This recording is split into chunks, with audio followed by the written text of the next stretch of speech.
الحمد لله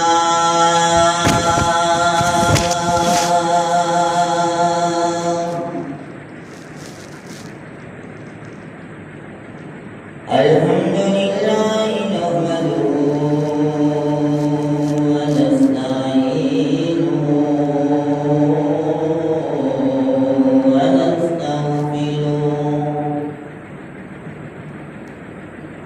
ونستعينه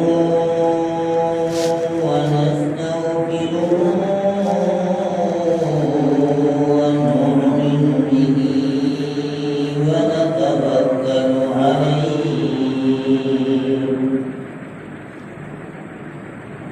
ونعوذ بالله من شرور أنفسنا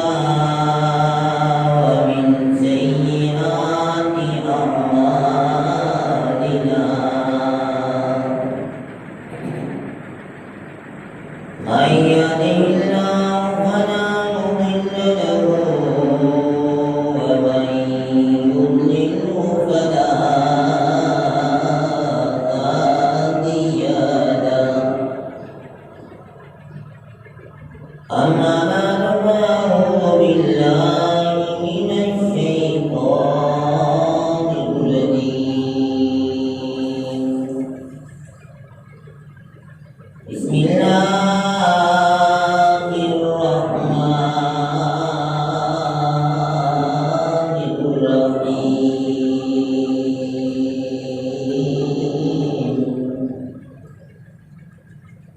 قال الله تعالى إن الذين قالوا ربنا الله ثم استقاموا تتنزل عليهم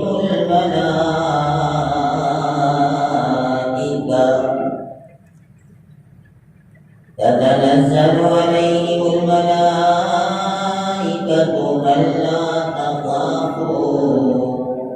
ولا تحزنوا وأبشروا بالجنة التي كنتم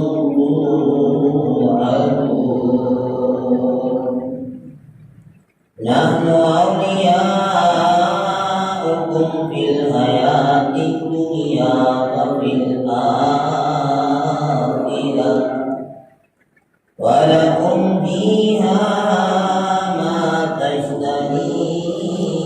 أنفسكم ولكم فيها ما تدعون نزلا من غفور رحيم قال النبي صلى الله عليه وسلم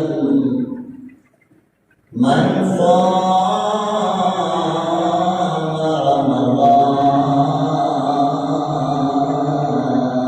رمضان ثم أتبعه ستا من شوال كان كصيام الدهر اللهم صل على سيدنا ومولانا محمد وعلى آل سيدنا ومولانا محمد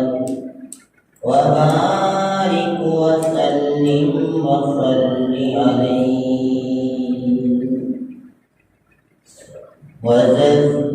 محترم حضرات سامعین کرام گھروں میں سننے والی میری بات کو احترام بھائی بہنوں،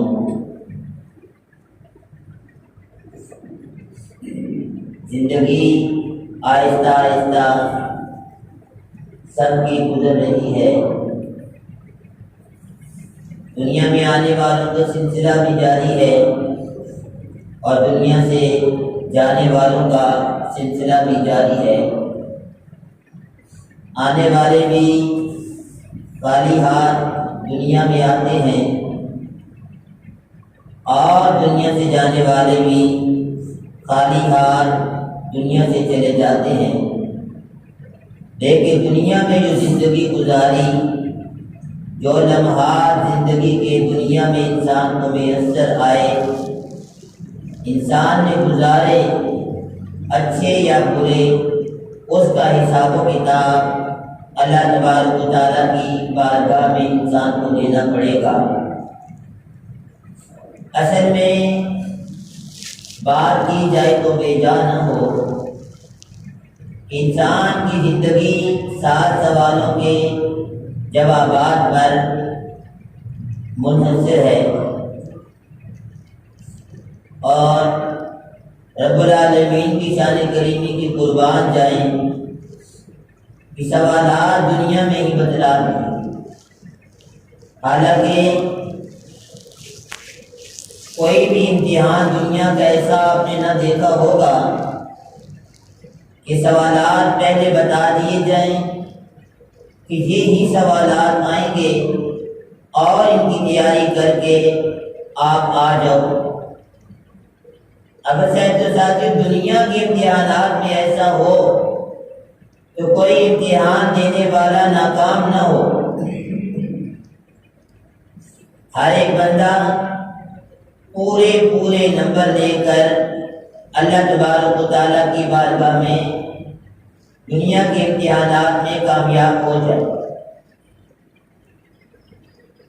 لیکن آخرت کے امتحان کے بارے میں رب العالمین نے سوالات پہلے رسول اللہ صلی اللہ علیہ وسلم کی زبانی بتلا دیے کہ دنیا سے جب انسان عالم دنیا سے عالم برزخ کی طرف جائے گا، 3 سوال قبر کے اندر بندے سے پوچھے جائیں گے اور 4 سوال روز حشر اللہ تبارک و تعالیٰ ہر بندے سے پوچھیں گے۔ اور تیاری کے لیے موت کا وقت دے دیا ہے، اے انسان موت کا وقت تمہارے پاس ہے، اس وقت تک تیاری کر لے، اور تیاری کرنے کے بعد ان سوالوں کے جوابات دے کر عالم برزخ کی طرف آ جائے، اور پھر اللہ تبارک و تعالیٰ کی شان کریمی کی قربان جائیں۔ اگر ان سوالوں کی تیاری میں کچھ کمزوری بھی ہوتی ہے، کوتاہی ہوتی ہے، اللہ تعالیٰ نے بہت سارے مواقع انسان کی زندگی میں ایسے رکھے ہیں کہ انسان صحیح طریقے کے ساتھ اللہ تبارک و تعالیٰ کی بارگاہ میں معافی مانگ لے، توبہ کر لے، پچھلے سارے کمی کوتاہیاں گناہ اللہ تبارک و تعالیٰ اپنے بندے کے معاف فرما دے گے، اور اس کے بعد ان سوالوں کی تیاری میں جو کمی رہ گئی تھی وہ انسان پوری کر لے، کچھ نمازیں انسان کی رہ گئی تھی، نمازیں لوٹا لے، روزے رہ گئے تھے، روزوں کو لوٹا لے، کسی کا حق دینا تھا دنیا میں، وہ حق انسان دنیا میں ہی ادا کر لے، کسی کے ساتھ زیادتی کی تھی اس کو بھی انسان دنیا میں ہی کلیئر کرا کے اپنا کام ٹھیک کر کے، سوالوں کی تیاری ٹھیک کر کے انسان اللہ تبارک و تعالیٰ کے دروازے پر آ جائے۔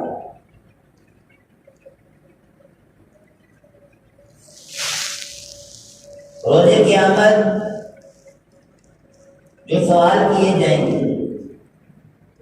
ان میں سے ایک سوال یہ ہوگا، اللہ تعالیٰ پوچھیں گے بندے تجھے زندگی دی تھی،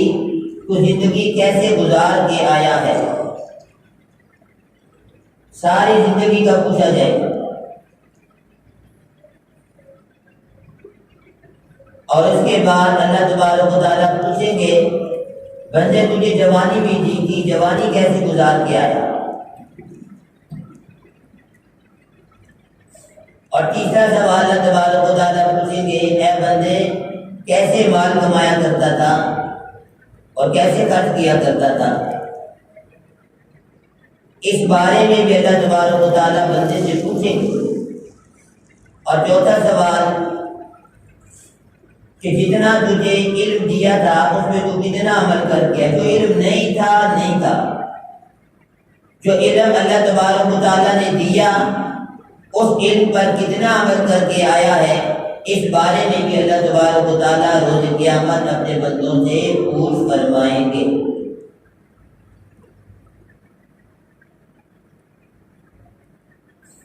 تو ساتھیو، زندگی تو آہستہ آہستہ گزر رہی ہے، روزانہ کہیں خوشی آپ نے دیکھی ہوگی تو کہیں ماتم بھی آپ نے دیکھا ہوگا۔ جانے والا دنیا کی ہر چیز دنیا میں چھوڑ کر اپنے رب کے سامنے حاضری کے لیے دنیا سے چلا جاتا ہے۔ یہ عبرت ہے ہر ایک انسان کے لیے، یہ مثال ہے ہر ایک انسان کے لیے۔ انسان کن سوچوں میں گم ہے، جن چیزوں کی خاطر رب کی نافرمانی کرتا ہے، جن چیزوں کی خاطر رب کے بندوں کا بھی تو مجرم بنتا ہے، اللہ تعالیٰ کا بھی تو مجرم بنتا ہے، وہ چیزیں تیرے ساتھ دینے والی نہیں ہیں۔ انسان کا مال ادھر رہ جاتا ہے، عزیز رشتے دار زیادہ سے زیادہ قبر تک ساتھ چلتے ہیں، اس سے آگے کوئی نہیں جاتا۔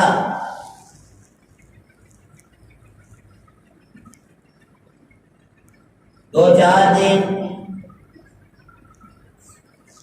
اس بندے کی دنیا سے جانے کے بعد اس کے لیے دعائیں خیر ہوتی ہے،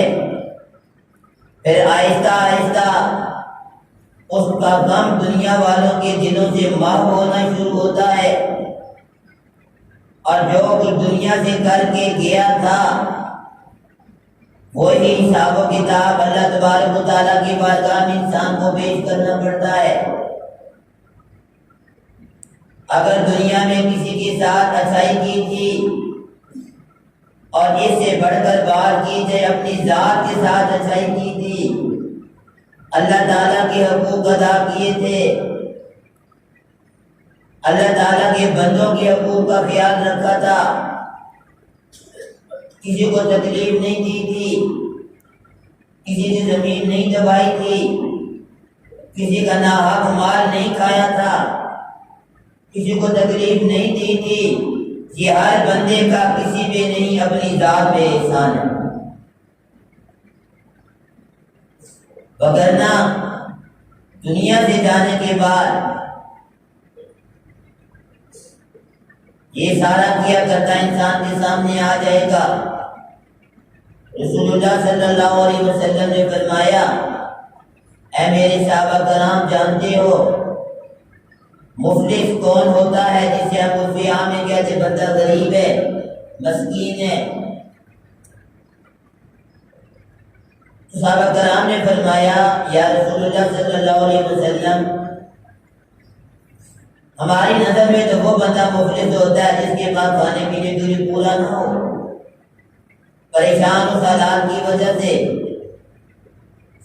آپ صلی اللہ علیہ وسلم نے فرمایا، میں مفلسوں میں سے مفلس شخص آپ کو نہ بتاؤں، وہ انسان جو روزے کی قیامت پہاڑوں کے برابر عمل لے کر آئے کہ پہاڑوں پر رکھے جائیں، ان کے بوجھ سے پہاڑ بھی جھک جائے، دب جائے، لیکن وہ بندہ پھر بھی جنتی نہیں ہوگا، جہنمی ہوگا۔ حضرت صحابہ کرام کو تعجب ہوا، اتنے اعمال لے کر آیا اور پھر بھی جہنم میں چلا گیا۔ فرمایا، ہاں دنیا میں کسی کے ساتھ زیادتی کی ہوگی، کسی کو تکلیف پہنچائی ہوگی، کسی کا نقصان کیا ہوگا، کسی کی زمین پر قبضہ کیا ہوگا، کسی کو مشکل میں ڈالا ہوگا، یہ سارے دعوے دار روز قیامت رب العالمین کی عدالت میں ہے کہ دنیا کی طرح کی عدالت نہیں ہوگی، وہ دو جہاں کے بادشاہ کی عدالت ہوگی جہاں پورا پورا انصاف کیا جائے گا۔ ایک دعوے دار رہے گا کہ ایک ربا اس دنیا میں مجھے تکلیف دی تھی، میں دنیا میں سے بدلہ نہیں لے سکتا تھا، یہ مال والا تھا، یہ عہدے والا تھا، تعلقات والا تھا، آج مجھے انصاف چاہیے۔ اللہ تبارک و تعالیٰ فرمائیں گے پورا پورا انصاف ہوگا، دنیا کا مال تو وہاں ہوگا نہیں، دنیا کی عزت تو ہوگی نہیں۔ اللہ تعالیٰ فرمائیں گے اس کے بعد آج کی جو کرنسی ہے روز قیامت کی وہ انسان کے عمل ہے، یا اچھے عمل ہیں یا برے عمل ہیں۔ اللہ تعالیٰ فرمائیں گے اس کے نامہ اعمال سے اپنا حصہ وصول کرو اور اپنا حساب کتاب چکتا کرو۔ ایک اور دعوے دار آ جائے گا، وہ بھی حصہ لے جائے گا، ایک اور آ جائے گا، وہ بھی حصہ لے جائے گا۔ وہ بندہ جو پہاڑوں کے برابر عمل لے کر آیا تھا، بالکل عمل اس کے ختم ہو جائیں گے، لیکن دعوے دار پھر بھی باقی رہیں گے۔ اب کیا ہو بھائی، دینے کو چیز ہے نہیں، دینے والے موجود ہیں۔ اللہ تعالیٰ فرمائیں گے ایسا کرو، اس کے بعد دینے کو کچھ نہیں ہے، آپ ایسا کرو اپنے گناہ اپنی نافرمانیاں اس کے کھاتے میں ڈالو اور اپنا حصہ وصول کرو۔ اور وہ بندہ جو پہاڑوں کے برابر عمل لے کر آیا تھا، اپنی کوتاہیوں کی وجہ سے، اپنی بدعمالیوں کی وجہ سے جہنم میں چلا گیا۔ یاد رکھنا ساتھیو، یہاں حساب کتاب دینا بہت آسان ہے، وہاں حساب کتاب دینا بہت مشکل ہے۔ چند پیسوں کے عوض کئی سو قبول نمازیں اللہ تبارک و تعالیٰ کی بارگاہ میں پیش کرنی پڑے گی جان چھڑانے کے لیے۔ وہ کون سا بندہ اگر مند ہوگا؟ اب 1 روپے میں دیکھیں کتنے پیسے ہوتے ہیں، اور چند پیسوں کی خاطر کئی سو قبول نمازیں دینا پڑے گی۔ اور دیکھیں وہ سردیوں کی سرد راتوں میں پڑی ہوئی نمازیں، گرمیوں کی وہ نیند قربان کر کے پڑی ہوئی نمازیں، وہ ایسی انسان کی چلے گی۔ اسی لیے میرے ساتھیوں، اللہ تعالیٰ کے حقوق کے ساتھ ساتھ اللہ تبارک و تعالیٰ کے بندوں کے حقوق کا لحاظ رکھنا بھی بہت ضروری ہے، اور انسان زندگی دنیا میں ایسے گزارے کہ بالکل اللہ بھی راضی رہے، اللہ تعالیٰ کے بندے بھی انسان کے ساتھ راضی رہے۔ راضی رہنے میں یہ مقصد ہے کہ شریعت کے معاملے کی بات نہیں، ہاں یہ بات دنیاوی معاملات میں بندہ کو کسی طرح زیادتی نہ کرے، کسی کو تکلیف نہ پہنچائے، کسی کو نقصان نہ پہنچائے۔ اور ایسے ہے کہ انسان جب دنیا سے جائے اور دنیا کے جانے پر غم کی وجہ سے دنیا والے تو افسوس کر رہے ہوں، دنیا والے تو رو رہے ہوں، اور وہ بندہ ہنستا مسکراتا اپنے رب کے سامنے حاضری کے لیے اپنے رب کے سامنے پیش ہو۔ اسی میرے ساتھیوں، رمضان المبارک کا مبارک مہینہ گزرا ہے، اس میں اللہ کا بہت کرم فضل مہربانی رہا۔ اللہ تعالیٰ کا شکر ہے کہ ہر ایک بندے نے اپنی ہمت کے مطابق، کوشش کے مطابق اللہ تعالیٰ کو راضی کرنے کی کوشش کی، اور اسی کے ساتھ ساتھ غلط چیزوں سے بھی بچے، یہ بھی اللہ تعالیٰ کا بہت بڑا کرم ہے۔ تو کہنا ایک سائڈ سے ایک دن کمائی جاؤ، دوسری سائڈ سے ضائع کیا جاؤ، تو کون عقل مند ہے؟ تو ہر ساتھ استقامت کی ضرورت ہے کہ سارا سال ساری زندگی استقامت کے ساتھ ہم اچھے کام کرتے رہیں اور برے اعمال سے بچتے رہیں، اور یہ کوئی 2-4 دن نہیں، 2-4 ہفتے کی بات نہیں، یہ ساری زندگی کا سودا ہے۔ استقامت کے ساتھ انسان رب کو راضی کرتا رہے اور رب کی نافرمانی سے بچتا رہے، اور جب اللہ تبارک و تعالیٰ سے ملاقات ہوگی انشاءاللہ تعالیٰ کامیابی کی صورت میں اللہ تبارک و تعالیٰ کی بارگاہ میں حاضری ہوگی۔ اسی لیے میرے ساتھیوں، آسان سی بات، اللہ تعالیٰ کی نافرمانی کو چھوڑ دیا جائے، اللہ نہ کرے انسان رب کی نافرمانی میں مشغول ہو، بیامی اجل آج انسان کیا کرے؟ یہ نہ ہو کہ رب کا نافرمان بن کر ہی اللہ تعالیٰ کی بارگاہ میں انسان کو حاضر ہونا پڑو، اس سے بڑی صاحب پریشانی والی تکلیف والی بات انسان کے لیے کوئی نہیں۔ ہاں یہ بات اچھے کام میں بندہ مشغول رہا، نماز پڑھتے پڑھتے اللہ تعالیٰ کے سامنے حاضری ہوگی، کتنی اچھی بات ہے۔ انسان روزہ دار تھا، اس حالت میں اللہ تبارک و تعالیٰ کے سامنے حاضری ہوگی۔ انسان رب کا ذکر کر رہا تھا، ذکر کرتے کرتے اللہ تعالیٰ کے سامنے حاضری ہوگی۔ دعاؤں میں انسان مشغول تھا، تہجد میں مشغول تھا، اچھے کاموں میں مشغول تھا۔ اس لیے میرے ساتھیوں، اچھے کاموں میں استقامت دکھائیے اور برے کاموں کو چھوڑنے میں بھی استقامت دکھائیے۔ دو چار